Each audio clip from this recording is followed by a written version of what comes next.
This bird is attempting to reproduce with that man's head.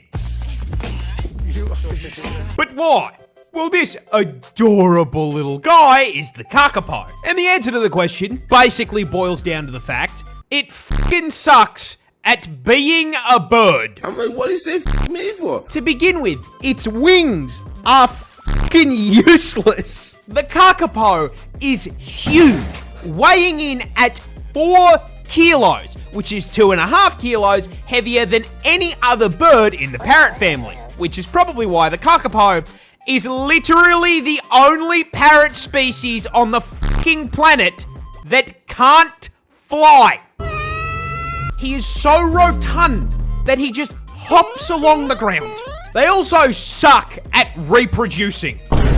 See, in order to attract a mate, male kakapo will dig a hole, plant themselves firmly in it, and then start spamming vine booms at the top of their lungs 8 hours a day for 3 months at a time. The problem is their call is very low pitched, which means that while females can feel it from miles off, they can't pinpoint where it's coming from, so they end up alone. When this happens, the defeated male f***s off and attempts to mate with a rock, or, as you saw at the beginning, a journalist's head.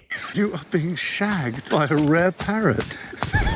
Now, by this point, you are probably asking yourself, how the fuck has it survived this long? And the unfortunate answer is that it really fucking hasn't.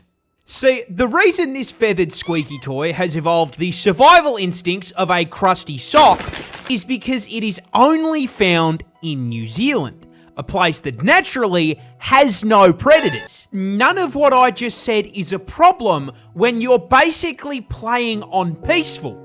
Tragically, that little Union Jack in the corner of the New Zealand flag means it was colonised by the fucking British.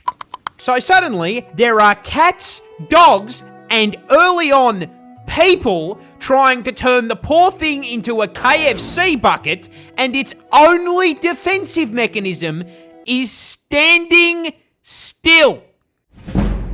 Their population dropped as low as 49 birds, and they are still critically endangered to this day.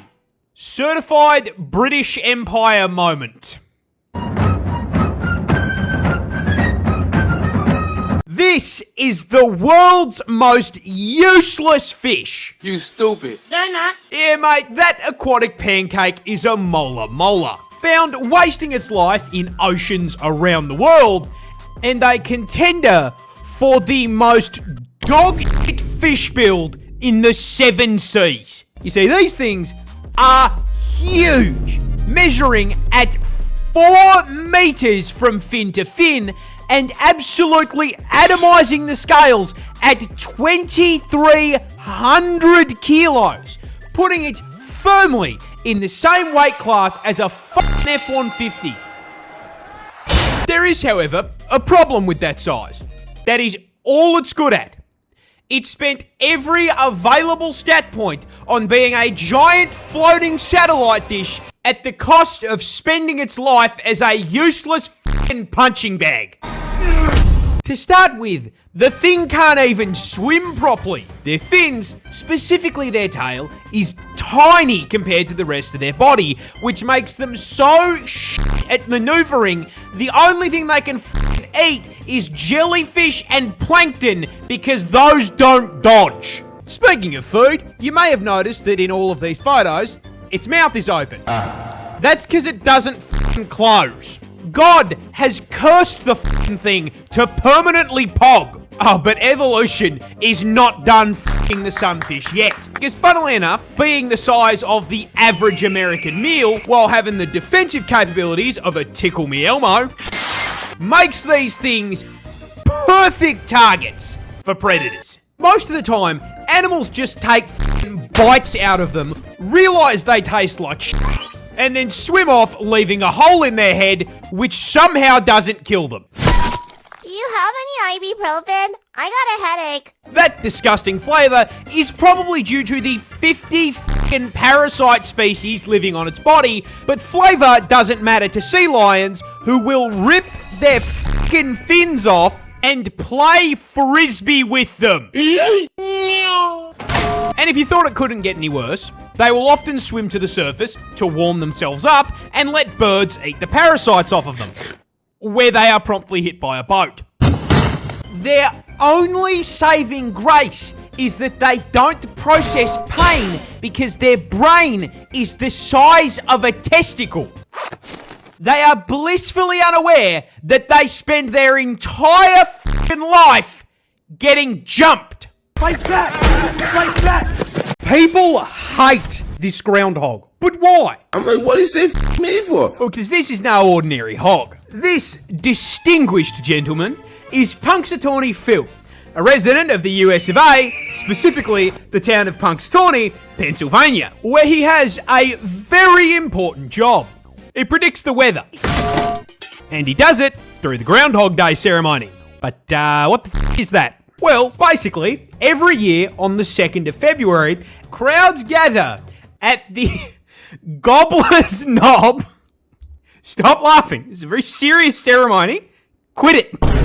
And then, at dawn, the unbelievably dripped out inner circle of the Groundhog Club retrieve the allegedly 140-year-old Phil from his knob. Phil then selects a scroll from the tip of the knob based on whether or not he saw his shadow when being yanked from his home.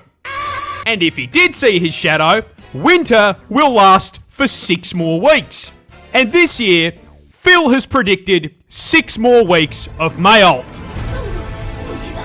And for some reason, this year, that prediction has royally pissed off many people online. See, I just think he's doing his fucking job.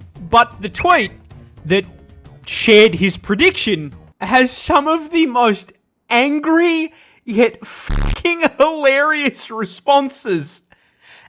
And I made this video to read you the best of them. Turn him into a steak. That groundhog is going in the microwave. If I saw Punxsutawney Phil, I would punt him like a football. And last but not least, POV, you are the deep fryer at Raising Cane.